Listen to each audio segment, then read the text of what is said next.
संस्थापक एवं राज्यसभा सांसद कार्तिकेय शर्मा जी को आमंत्रित करता हूं मंच पे, ताकि वो हमारे आज के मुख्य अतिथि भारत के प्रधानमंत्री नरेंद्र मोदी जी का स्वागत करें। तालियों से कार्तिकेय जी का अभिनंदन किया जाए।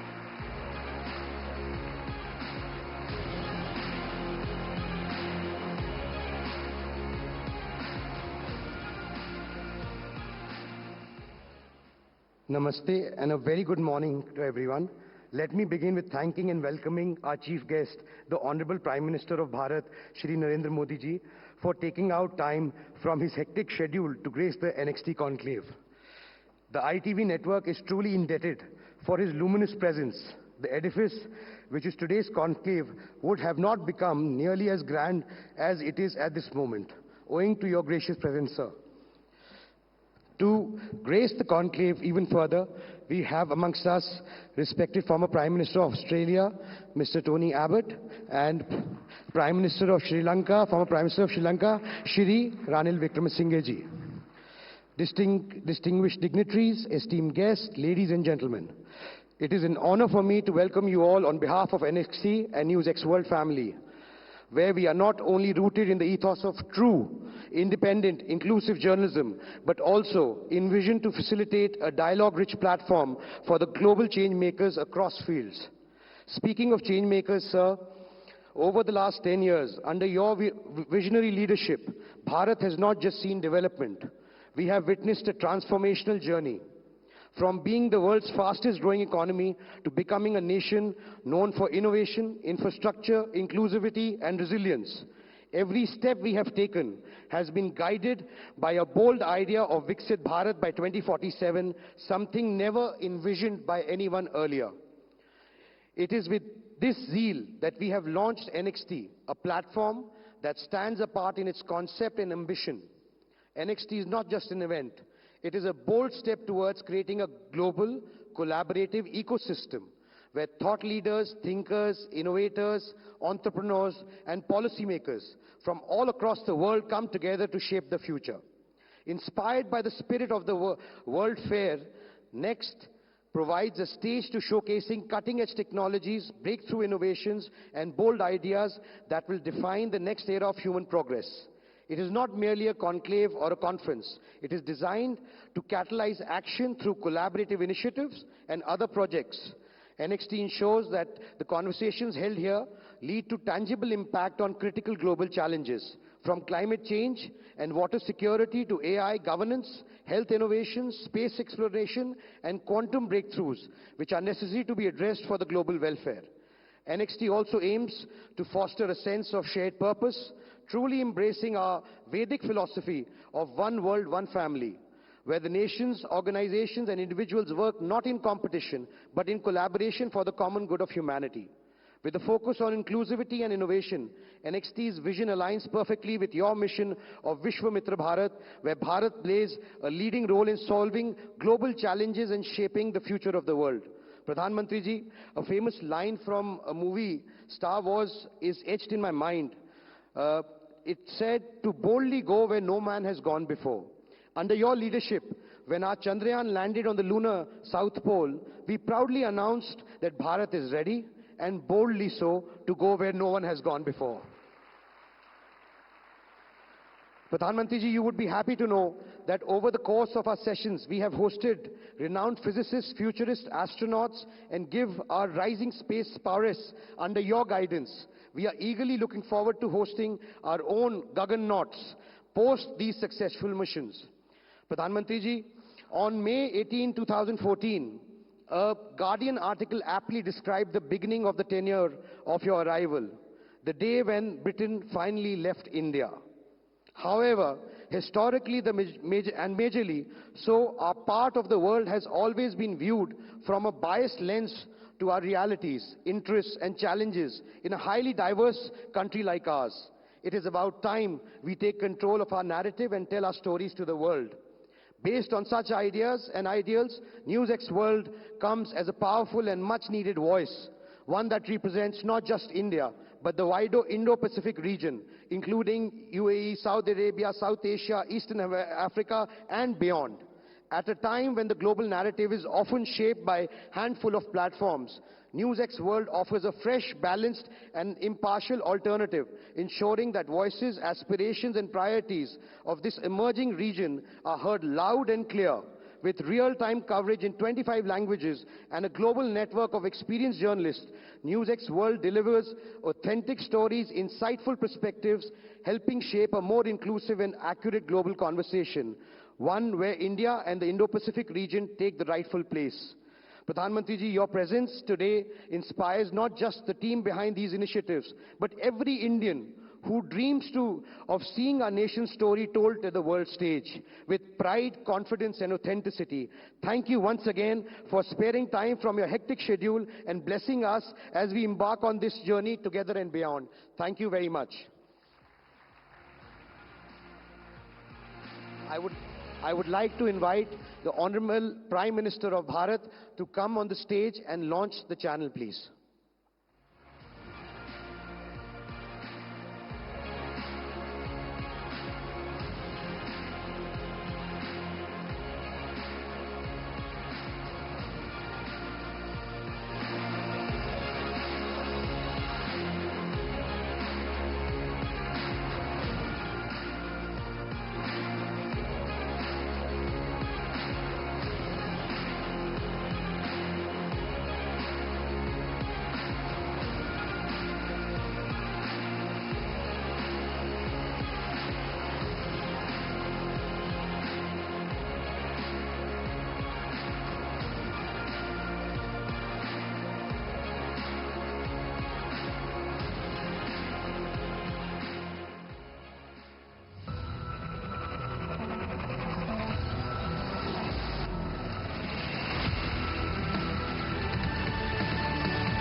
बहुत बहुत शुक्रिया प्रधानमंत्री जी आपका कि आप आज यहां आए। और अब मैं आपसे निवेदन करता हूं कि उस पल का हमें जो बेसब्री से इंतजार था, आप हमारे इस सभा को संबोधित करें।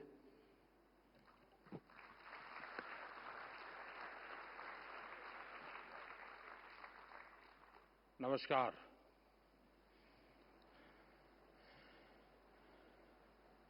ITV नेटवर्क के फाउंडर और संसद में मेरे साथी कार्तिकेय शर्मा जी, नेटवर्क की पूरी टीम, देश विदेश से आए सभी अतिथि, अन्य महानुभाव, देवी और सज्जनों, NewsX वर्ल्ड इसकी शुभ शुरुआत और इसके लिए मैं आप सबको बहुत बहुत बधाई देता हूं, बहुत बहुत शुभकामनाएं देता हूं। आपके नेटवर्क के हिंदी और इंग्लिश सहित तमाम रीजनल चैनल्स आज आप अब ग्लोबल हो रहे हैं और आज कई फेलोशिप्स और स्कॉलरशिप की भी शुरुआत हुई है। मैं इन कार्यक्रमों के लिए आप सभी को बहुत बहुत शुभकामनाएं देता हूं। साथियों, मैं पहले भी मीडिया के इस तरह के कार्यक्रमों में जाता रहा हूं, लेकिन आज मुझे लग रहा है कि आपने एक नया ट्रेंड सेट किया है।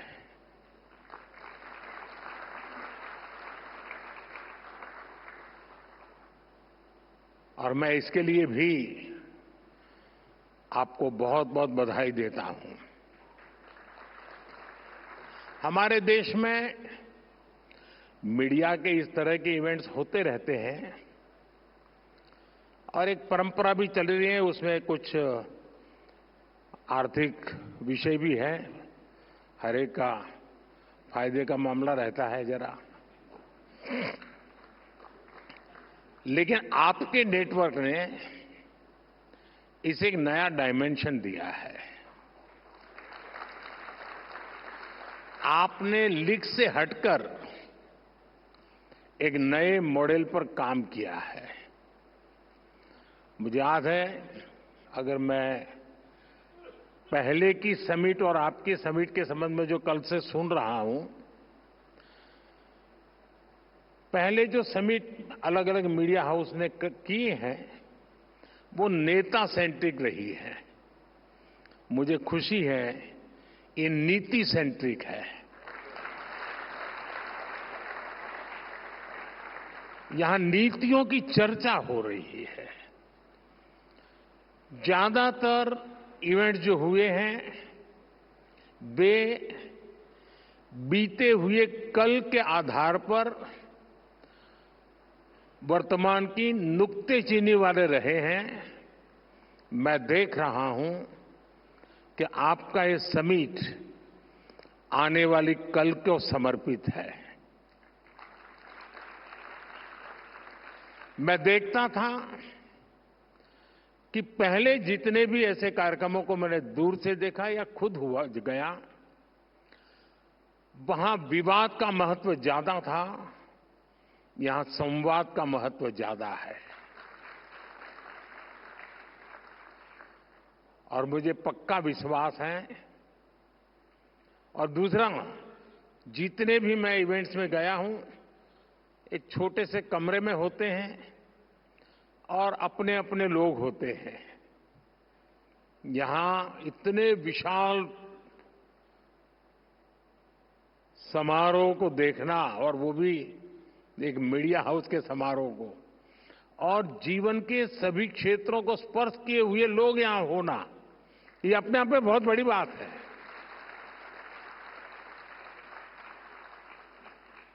हो सकता है यहां से और मीडिया वालों को कोई मसाला नहीं मिलेगा, लेकिन देश को भरपूर प्रेरणा मिलेगी, क्योंकि यहां हुए हुए हर व्यक्ति के विचार देश को प्रेरणा देने वाले विचार होंगे। उम्मीद है कि इस ट्रेंड को, इस टेम्पलेट को आने वाले दिनों में दूसरे मीडिया हाउस भी अपने तरीके से और इनोवेटिव बना करके कम से कम उस छोटे कमरे से बाहर निकले। साथियों, 21वीं सदी के भारत पर आज पूरी दुनिया की नजर है। दुनिया भर के लोग भारत आना चाहते हैं, भारत को जानना चाहते हैं। आज भारत दुनिया का वो देश है जहां पॉजिटिव न्यूज लगातार क्रिएट हो रही है। न्यूज मैन्युफैक्चर नहीं करना पड़ रहा है। जहां हर रोज नए रिकॉर्ड बन रहे हैं, कुछ न कुछ नया हो रहा है। अभी 26 फरवरी को ही प्रयागराज में एकता का महाकुंभ संपन्न हुआ है। पूरी दुनिया हैरान है कि कैसे एक अस्थायी शहर में एक टेम्पररी व्यवस्था, नदी के तट पे करोड़ों लोगों का आना, सैकड़ों किलोमीटर की यात्रा करके आना और पवित्र स्नान करके भाव से भर जाना।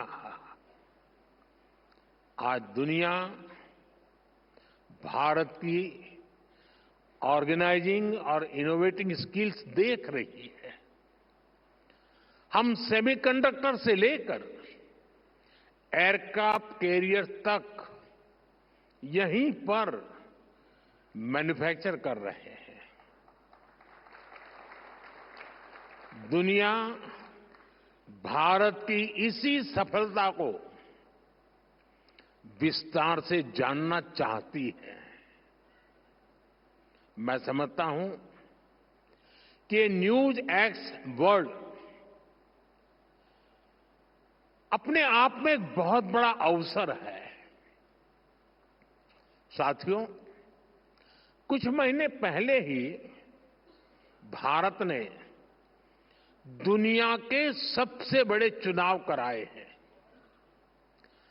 60 साल बाद ऐसा हुआ जब भारत में कोई सरकार लगातार तीसरी बार वापस लौटी। इस जन विश्वास का आधार पिछले 11 साल में भारत की अनेकों उपलब्धियां हैं। मुझे विश्वास है कि आपका नया चैनल भारत की रियल स्टोरीज दुनिया तक पहुंचाएगा। बिना कोई रंग दिए आपका ग्लोबल चैनल भारत की वैसी ही तस्वीर दिखाएगा जैसा वो है। हमें मेकअप की जरूरत नहीं है। साथियों, कई साल पहले मैंने vocal for local and local for global का विजन देश के सामने रखा था। आज हम इस विजन को सच्चाई में बदलते हुए देख रहे हैं। आज हमारे यहां आयुष प्रोडक्ट्स और योग लोकल से ग्लोबल हो गए हैं। दुनिया में कहीं पर भी जाइए, कोई न कोई तो योग को जानने वाला मिलेगा ही। मेरे मित्र टोनी यहां बैठे हैं, वो तो रोज के योगा प्रैक्टिशनर है। आज भारत के सुपरफूड हमारा मखाना लोकल से ग्लोबल हो रहा है। भारत के मिलेट्स, श्री अन्न भी लोकल से ग्लोबल हो रहे हैं। और मुझे पता चला है, कल मेरे दोस्त टोनी एबट दिल्ली हाट में भारतीय मिलेट्स का फर्स्ट हैंड एक्सपीरियंस लिया है उन्होंने, और उनको मिलेट्स की डिशेज बहुत पसंद आई। और ये सुनकर मुझे ज्यादा अच्छा लगा। साथियों, मिलेट्स ही नहीं, भारत की हल्दी भी लोकल से ग्लोबल हो गई है। भारत दुनिया की 60% से ज्यादा हल्दी की सप्लाई कर रहा है। भारत की कॉफी भी लोकल से ग्लोबल हो गई है। भारत दुनिया का 7वां सबसे बड़ा कॉफी एक्सपोर्टर बन गया है। आज भारत के मोबाइल, इलेक्ट्रॉनिक प्रोडक्ट्स, भारत में बनी दवाइयां अपनी ग्लोबल पहचान बना रही हैं। और इन सबके साथ ही एक और बात हुई है। भारत कई सारे ग्लोबल इनिशिएटिव्स को लीड कर रहा है। हाल ही में मुझे फ्रांस में एआई एक्शन समिट में जाने का मौका मिला। दुनिया को एआई फ्यूचर की तरफ ले जाने वाली इस समिट का भारत को होस्ट था। अब इसको होस्ट करने का जिम्मा भारत के पास है। भारत ने अपनी प्रेसिडेंसी में इतनी शानदार G20 समिट कराई। इस समिट के दौरान हमने India, middle east, Europe corridor के रूप में एक नया इकोनॉमिक रूट दुनिया को दिया। भारत ने ग्लोबल साउथ को भी एक बुलंद आवाज दी। हमने आइलैंड नेशंस को, उनके हितों को अपनी प्रायोरिटी से जोड़ा है। क्लाइमेट क्राइसिस से डील करने के लिए भारत ने मिशन लाइफ का विजन दुनिया को दिया है। इसी तरह international solar alliance, coalition for disaster resilient infrastructure, ऐसे अनेक इनिशिएटिव्स हैं जिनको भारत ग्लोबली लीड कर रहा है। और मुझे खुशी है कि आज जब भारत के अनेक ब्रांड ग्लोबल हो रहे हैं तो भारत का मीडिया भी ग्लोबल हो रहा है। इसी ग्लोबल अपॉर्चुनिटी को समझ रहा है।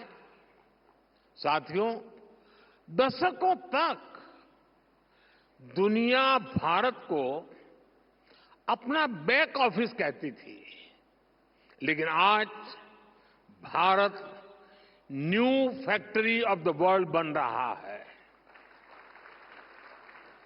हम सिर्फ वर्कफोर्स नहीं, वर्ल्ड फोर्स बन रहे हैं।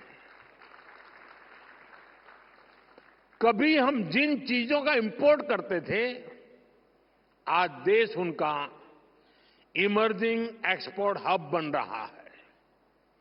जो किसान कभी लोकल मार्केट तक ही सीमित था, आज उसकी फसल पूरी दुनिया के बाजारों तक पहुंच रही है। पुलवामा की स्नो पीस, महाराष्ट्र के पुरंदर फिग्स और कश्मीर के क्रिकेट बैट्स, इनकी डिमांड अब दुनिया में बढ़ रही है। हमारे डिफेंस प्रोडक्ट्स दुनिया को भारतीय इंजीनियरिंग और टेक्नोलॉजी की ताकत दिखा रहे हैं। इलेक्ट्रॉनिक्स से ऑटोमोबाइल सेक्टर तक दुनिया ने हमारी स्केल को, हमारे सामर्थ्य को देखा है। हम दुनिया को सिर्फ अपने प्रोडक्ट ही नहीं दे रहे, भारत ग्लोबल सप्लाई चेन में एक ट्रस्टेड और रिलायबल पार्टनर भी बन रहा है। साथियों, आज अगर हम बहुत सारे सेक्टर्स में लीडर बने हैं तो उसके पीछे बहुत सालों की सुविचारित मेहनत है। ये सिस्टमैटिक पॉलिसी डिसीजन से ही संभव हो पाया है। आप 10 साल की जर्नी देखिए, जहां कभी पुल अधूरे थे, सड़कें अटकी थी, आज वहां सपने नई रफ्तार से आगे बढ़ रहे हैं। अच्छी सड़कों से, शानदार एक्सप्रेसवे से ट्रेवल टाइम और कॉस्ट दोनों कम हुए हैं। इसे इंडस्ट्री को लॉजिस्टिक का टर्न अराउंड टाइम कम करने का अवसर मिला। इसका बहुत बड़ा फायदा हमारे ऑटोमोबाइल सेक्टर को मिला। इससे गाड़ियों की डिमांड बढ़ी। हमने गाड़ियों के ईवीज के प्रोडक्शन का एनकरेज किया। आज हम दुनिया के एक बड़े ऑटोमोबाइल प्रोड्यूसर और एक्सपोर्टर बनकर उभरे हैं। साथियों, ऐसा ही बदलाव इलेक्ट्रॉनिक्स मैन्युफैक्चरिंग में दिखा है। बीते दशक में 2.5 करोड़ से ज्यादा परिवारों तक पहली बार बिजली पहुंची। देश में बिजली की डिमांड बढ़ी, प्रोडक्शन बढ़ी, इससे इलेक्ट्रॉनिक इक्विपमेंट की डिमांड बढ़ी। हमने डेटा सस्ता किया तो मोबाइल फोन्स की डिमांड बढ़ी। ज्यादा से ज्यादा सर्विस मोबाइल फोन पर लेकर आए तो डिजिटल डिवाइसेज का कंजम्पशन और बढ़ा। इस डिमांड को अपॉर्चुनिटी में बदलकर हमने पीएलआई स्कीम जैसे प्रोग्राम शुरू किए। आज देखिए, भारत एक मेजर इलेक्ट्रॉनिक्स एक्सपोर्टर बन चुका है। साथियों, आज भारत बहुत बड़े टारगेट्स रख पा रहा है, उनको अचीव कर रहा है। तो इसके मूल में एक खास मंत्र है। ये मंत्र है मिनिमम गवर्नमेंट, मैक्सिमम गवर्नेंस। ये एफिशिएंट और इफेक्टिव गवर्नेंस का मंत्र है। यानी न सरकार का दखल, न सरकार का दबाव। मैं आपको एक दिलचस्प उदाहरण देता हूं। बीते एक दशक में हमने करीब 1,500 ऐसे कानूनों को खत्म किया है जो अपना महत्व खो चुके थे। 1,500 कानून खत्म करना बहुत बड़ी बात है। इनमें से बहुत सारे कानून अंग्रेजी शासन के दौरान बने थे। अब मैं कुछ आपको आश्चर्य होगा सुनकर के, एक कानून था ड्रामेटिक परफॉर्मेंस एक्ट। ये कानून अंग्रेजों ने 150 साल पहले बनाया था। तब अंग्रेज चाहते थे कि ड्रामा और थिएटर का उपयोग तब की सरकार के खिलाफ ना हो। इस कानून में प्रावधान था कि अगर पब्लिक प्लेस में 10 लोग डांस करते मिल जाएं तो उन्हें गिरफ्तार किया जा सकता है। और ये कानून देश आजाद होने के बाद 75 साल तक चलता रहा है। यानी शादी के दौरान बारात भी निकले और 10 लोग डांस कर रहे हो तो दूल्हा सहित पुलिस उनको अरेस्ट कर सकती थी। ये कानून आजादी के 70-75 साल बाद तक चलने में था। ये कानून हमारी सरकार ने हटाया। अब चलो भाई, 70 साल तक ये कानून हमने झेला। मुझे उस समय की सरकार, उन नेताओं से कुछ कहना नहीं है, यहां बैठे भी हैं। लेकिन मुझे ज्यादा तो ये लुटियन जमात पर आश्चर्य होता है। ये खान मार्केट गैंग पर आश्चर्य हो रहा है। ये लोग 75 साल तक ऐसे कानून पर चुप क्यों थे? ये जो आए दिन कोर्ट जाते रहते हैं, पीआईएल के ठेकेदार बने फिरते हैं, ये लोग क्यों चुप थे? तब उनको लिबर्टी ध्यान नहीं आती थी क्या? अगर आज कोई सोचे मोदी ऐसा कानून बनाता तो क्या होता?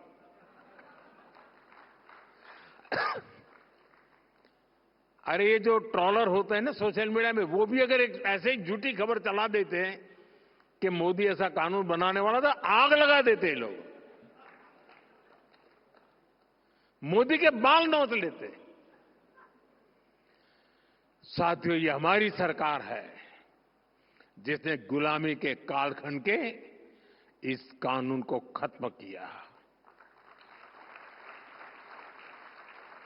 मैं एक और उदाहरण देता हूं, बैम्बू का। बैम्बू हमारे आदिवासी क्षेत्र में, खास करके ट्राइबल एरियाज की और खास करके नॉर्थ ईस्ट की तो लाइफलाइन है। लेकिन पहले बांस काटने पर भी आपको जेल भेज दिया जाता था बांस काटने पर।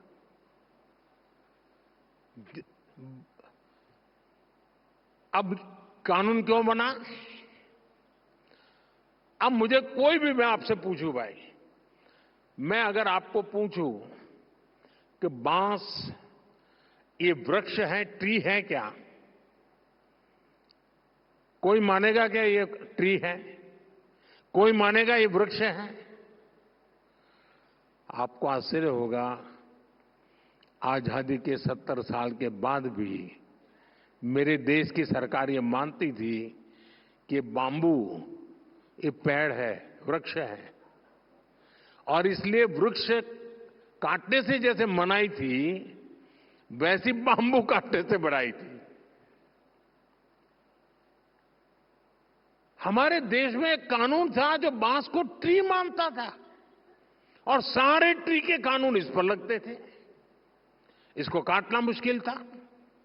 हमारे पहले के शासकों को समझ ही नहीं आया कि बांस पेड़ नहीं है। अंग्रेजों के अपने इंटरेस्ट हो सकते थे, लेकिन हमने क्यों नहीं किया? बांस से जुड़े दशकों पुराने कानून को भी हमारी ही सरकार ने बदला। साथियों, आपको याद होगा 10 साल पहले तक आईटीआर भरना किसी सामान्य व्यक्ति के लिए कितना मुश्किल था। आज कुछ ही पलों में आप आईटीआर फाइल करते हैं और रिफंड भी कुछ ही दिनों में अकाउंट में सीधा जमा हो जाता है। अब तो इनकम टैक्स को जुड़े कानून को और आसान बनाने का प्रोसेस संसद में चल रहा है। हमने 12 लाख रुपए तक की इनकम को टैक्स फ्री कर दिया। हाँ, अब ताली बजी। आपको बाम्बू में ताली नहीं बजी, क्योंकि वो आदिवासियों का है।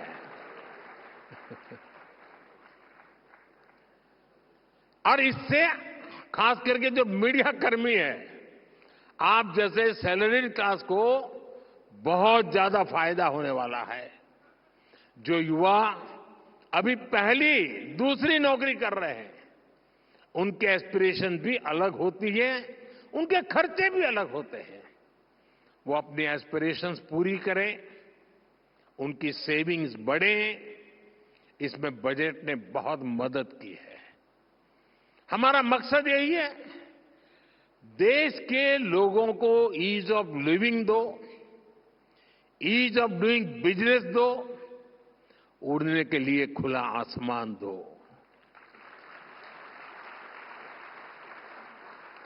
आज देखिए, जियो स्पेशियल डेटा का फायदा कितने सारे स्टार्टअप्स उठा रहे हैं।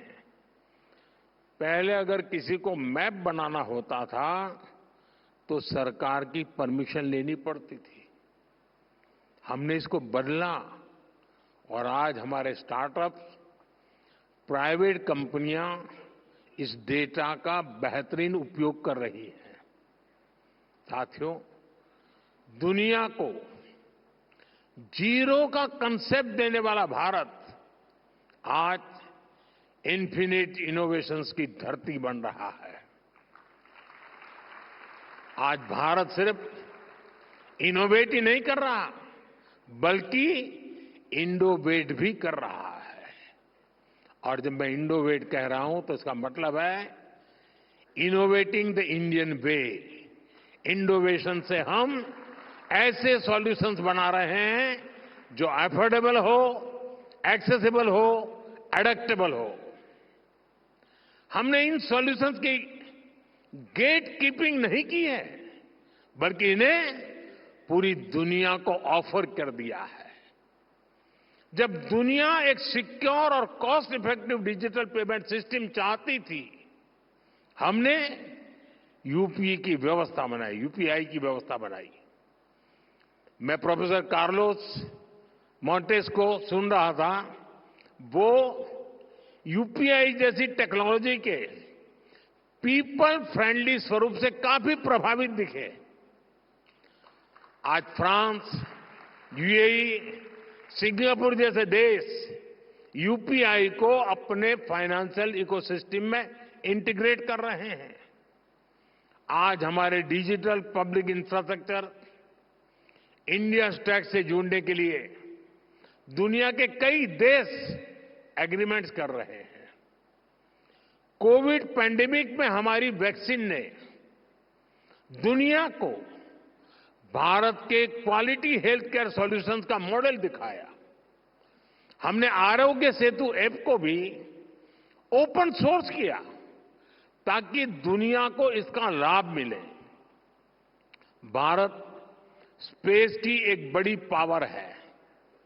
हम दूसरे देशों की स्पेस एस्पिरेशन को अचीव करने में भी मदद कर रहे हैं। Bharat AI for public good पर भी काम कर रहा है और अपना एक्सपीरियंस, अपने एक्सपर्टाइज दुनिया के साथ भी शेयर कर रहा है। साथियों, आईटीबी नेटवर्क ने आज बहुत सारी फेलोशिप शुरू की है। भारत का युवा विकसित भारत का सबसे बड़ा लाभार्थी है और सबसे बड़ा स्टेक होल्डर भी है। इसलिए भारत का युवा हमारी बहुत बड़ी प्राथमिकता है।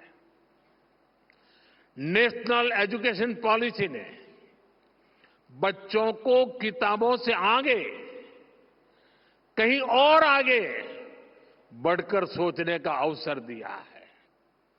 मिडिल स्कूल से ही बच्चे कोडिंग सीखकर एआई और डेटा साइंस के फील्ड के लिए तैयार हो रहे हैं। अटल टिंकरिंग लैब्स बच्चों को इमर्जिंग टेक्नोलॉजीज का हैंड्स ऑन एक्सपीरियंस दे रही है। इसलिए इस साल के बजट में हमने 50,000 नई अटल टिंकरिंग लैब्स बनाने का ऐलान किया है। साथियों, न्यूज की दुनिया में आप लोग अलग अलग एजेंसियों का सब्सक्रिप्शन लेते हैं। इससे आप लोगों को बेहतर न्यूज कवरेज में मदद मिलती है।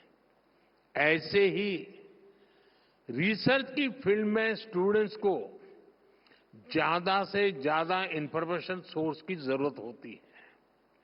इसके लिए पहले उन्हें महंगे दामों पर अलग अलग जर्नल्स सब्सक्रिप्शन लेने होते थे, खुद को पैसे खर्च करने पड़ते थे।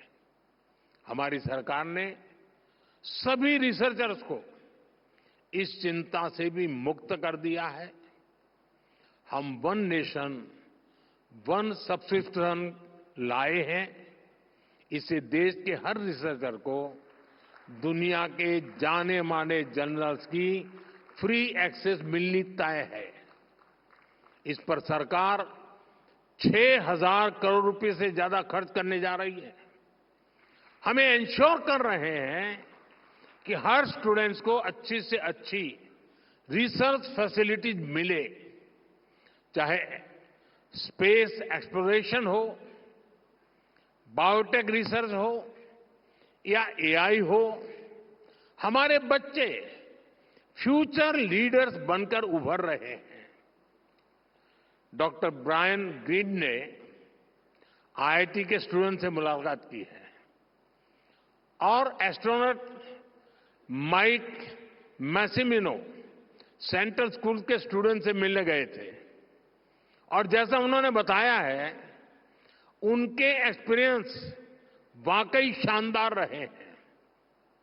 वो दिन दूर नहीं जब भविष्य का कोई बहुत बड़ा इनोवेशन भारत के किसी छोटे से स्कूल से निकलेगा। साथियों, भारत का परचम हर वैश्विक मंच पर लहराए, यही हमारी आकांक्षा, यही हमारी दिशा है। साथियों, ये छोटा सोचने और छोटे कदम लेने का समय ही नहीं है। मुझे खुशी है कि एक मीडिया संस्थान के रूप में आपने भी इस भावना को समझा है। आप देखिए, 10 साल पहले तक आप सोचते थे कि कैसे देश के अलग अलग राज्यों तक पहुंचे, आपका मीडिया हाउस पहुंचे। आज आपने भी ग्लोबल होने का साहस जुटाया है।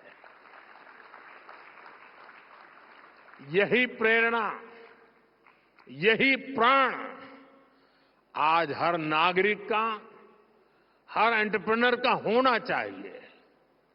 मेरा तो सपना है दुनिया के हर बाजार में,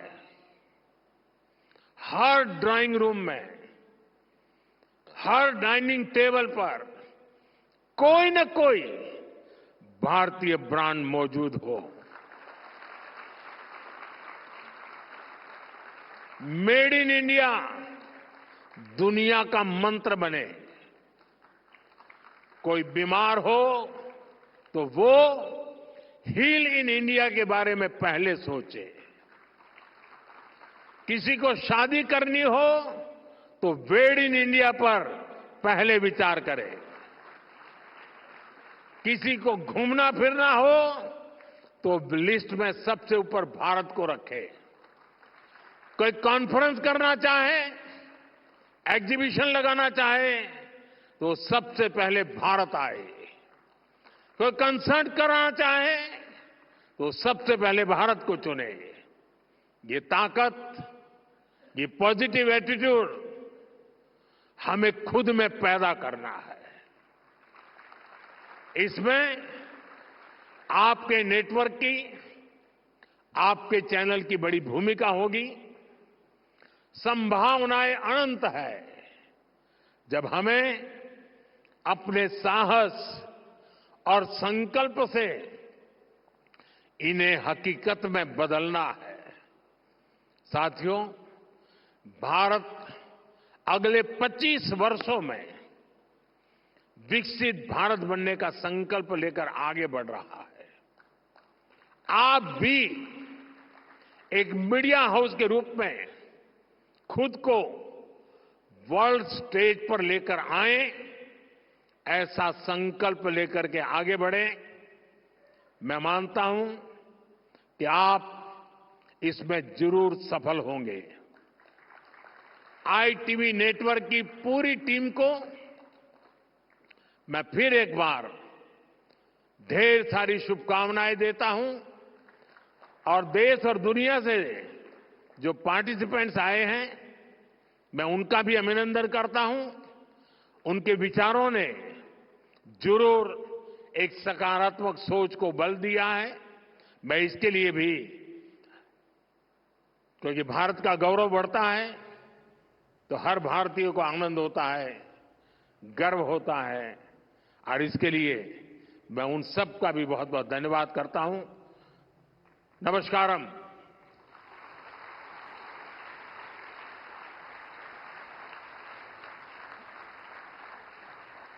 बहुत बहुत धन्यवाद हमारे आज के मुख्य अतिथि प्रधानमंत्री नरेंद्र मोदी जी का, कि आज वो आए, एनएक्सी 2025 की शोभा बढ़ाई और न्यूज एक्स वर्ल्ड को लॉन्च भी किया।